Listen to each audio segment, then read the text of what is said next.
Hello, everybody. On this episode of High Road to History, we are in Black History Month. Ooh, ooh, ooh. Black History Month. All right. Yeah, this is my shirt. My Black Africa shirt. I forgot what it's called. I got it from Kenya. When I actually went. So for all you fucking haters out there that are criticized for pronouncing the name, I actually got it there. Suck my dick. Okay. I'm not going to talk about your average run-of-the-mill shit. I'm not going to talk about Rosa Parks. I'm not going to talk about MLK. I'm not going to talk about Malcolm X or W.B. Du Bois. Maybe later in the month. But I want to start out with something, a little less known. I'd like to get out there a little bit, and educate the public, on, people that no one really knows. Like the little things, the cool stuff that I think, I don't know, people should know. And is it biased? Sure. My podcast. Whatever. Before I do that, though, I'll talk about my day and my week in a recap. Nothing much. I mean, rugby hasn't started. I play rugby, for everybody that doesn't know. Hasn't really started. That sucks. What did I do? I get so mad driving. I drive stick. In my Subaru Forester, my lesbian mom car. I get so pissed driving, just the way like other drivers drive, like people that just like are incompetent and hesitate at everything. It just gets me so like I get like more pissed than anybody for sure. Super Bowl, Tom Brady, goat. Fucking that golf guy, fucking on the Rams, dude. He choked hard. They had like 9 fucking punts in a row or whatever. His pass for completion rate was horrible. Now, could I do any better? No, but he looks like a beefed up Michael Cera. He doesn't even look that big or anything. But Tom Brady, goat. Edelman, goat. Edelman's insane. He fucking burned like 3 guys. And I loved it. When he fucking burned people so bad on the outside, it wasn't even funny. My roommate is such a fucking crazy psycho for the Patriots, though. Like, it almost makes me not want to be a Patriots fan because he's such like a diehard fan. He was up standing the entire game, yelling. He drank like 16 beers or something like that. He was just a fucking mess. He's throwing shit. He was hitting his head against the wall, which is really funny. I'm not saying it's not funny, but it's like, dude, do that when you're like a fucking, who are those guys? Do that when you're like a Raiders fan, Raiders fans, or a Bills, but Patriots, we have a little more class. I went to this place called the Road Care today in Alfred. It's this little like hippy dippy shop. Real cool. Anybody that's ever gone, really nice. Yeah, I love that type of place. I love this, like, I always support local businesses. Always. You always should. Because it's more money in your economy, I feel like, in your direct economy. But, I don't go to school for finance. I go to school for engineering. So what do I know? But fuck Walmart. Just saying. Fuck Walmart. And, yeah. Alright. Let's talk about this guy. Woo! This guy was the first officer in the United States Army who was also African American. Which is a big... Okay, so he's the first African-American officer. Let me rephrase that. His name was Henry Ossain Flipper.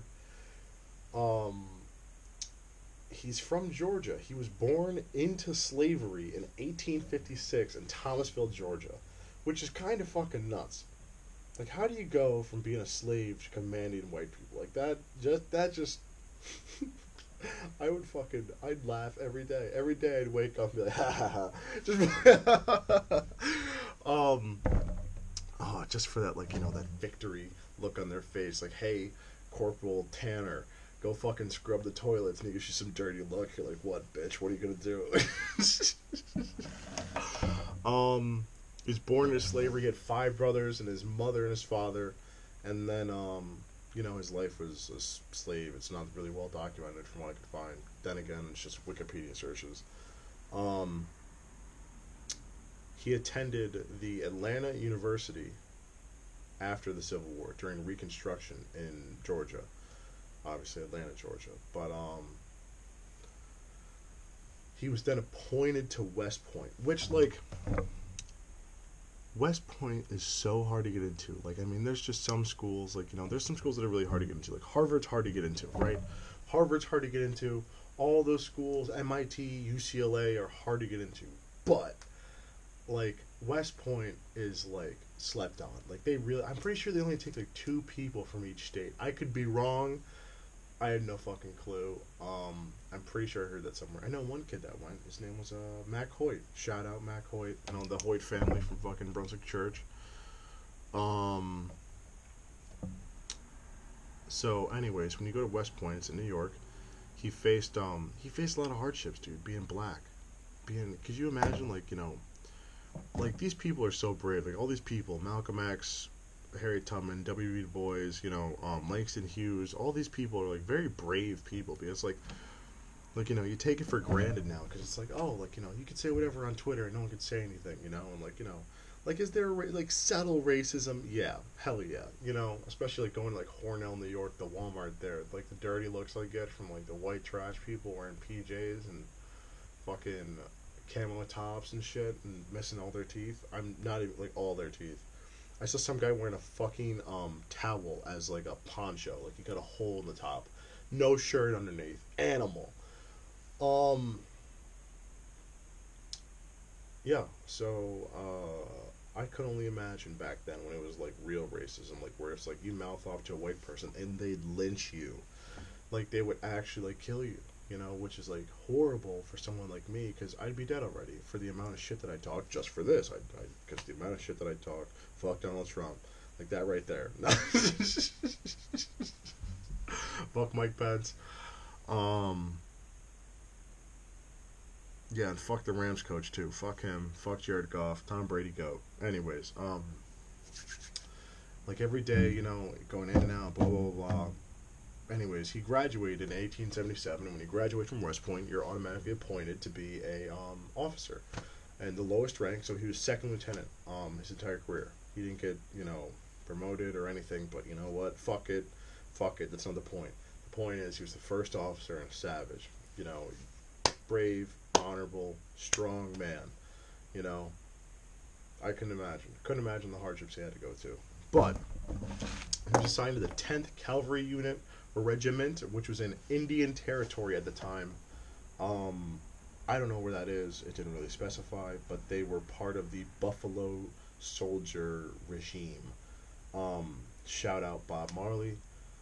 I don't know why they're called Buffalo Soldiers. I'm imagining because they would see buffaloes a lot or kill them. I'm not sure, but that's another thing. There's a lot of buffalo back then too. Before people killed them all, before, like, everybody was just shooting them off of trains and shit. There was a lot of buffalo, and I could only imagine. There was, like, they said, like, I think it was, like, after the Ice Age or before, there was, like, 300 million buffalo going through the Midwest.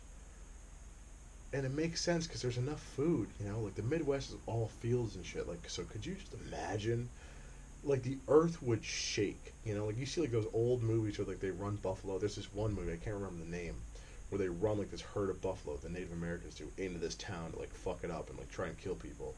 And, like, the way they knew, like, the buffalo were coming was, like, the ground was shaking, like, the fucking ground was shaking. Like, I can't even imagine, they're fucking. But there's not a lot of them today. Well, there's more than there was, apparently. But I don't know. I'm not a fucking ecologist or whatever. Anyways, he was the first black officer to command regular soldiers. Regular, air quotes, like white, black, Mexican, purple, whatever. I don't know. Regular soldiers. He didn't really do much in his career. He could have fought Native Americans. I'm not sure. There was an incident where the other officers wouldn't eat with him when he was at the 10th Regiment, or the 10th Cavalry Regiment, and the commanding officer, Captain Nicholas Nolan, ordered them to eat with him and say, go fuck yourself, guys, you need to eat with this guy. And they, like, they made a big fuss, and he's like, you guys are gonna eat with him because he's an officer and a gentleman. And it's like, damn, son, I like that. I like when there's fucking, like, brotherhood, and there's camaraderie, and, like, fucking tell those white guys to go eat shit. Fuck them. Not all white people, just those guys because they were pieces of shit. Um, but anyways, he got dishonorably discharged.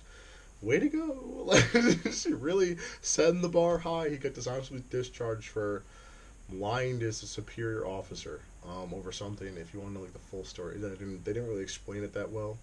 Like $2,000 came up missing, but I don't know. I don't know. Did he steal it? I don't know. Was he not paying attention? Someone else did. I don't know. Come on, dude. Like, you're the first fucking black officer. Can't fuck up? You know, you really. It's like you gotta set the fucking tone. You know, you gotta set the bar high. You gotta bring it up here and show them what's up. You know, because if you, but whatever. You know, whatever. But I mean, that's such like a big deal. That's all he really did in his career, and he died. I think he lived at 84. So he died in like what? What's it like 1920 something? That's when he died. Um, I can't fucking imagine. Well, I went to Able Park, for those of you who know. It's a pretty white school. I know what it's like to fucking be surrounded by white people all the time. Obviously, fucking, my mom's white, but damn, son, like, could you imagine, like, I can't say half the shit that I say. Like, I can't say, like, George Bush did 9/11, you know, if I wanted to. I couldn't say fucking, ISIS fell off. I couldn't say any of those things, you know? Um, he opened, like, the door for a lot of young gentlemen and, you know, really, really helped change the way America was, like, you know, was culturally. You know, that opened a door, you know. I know it may not seem like a lot, you know, but it's just like that butterfly effect, you know. It's like that little thing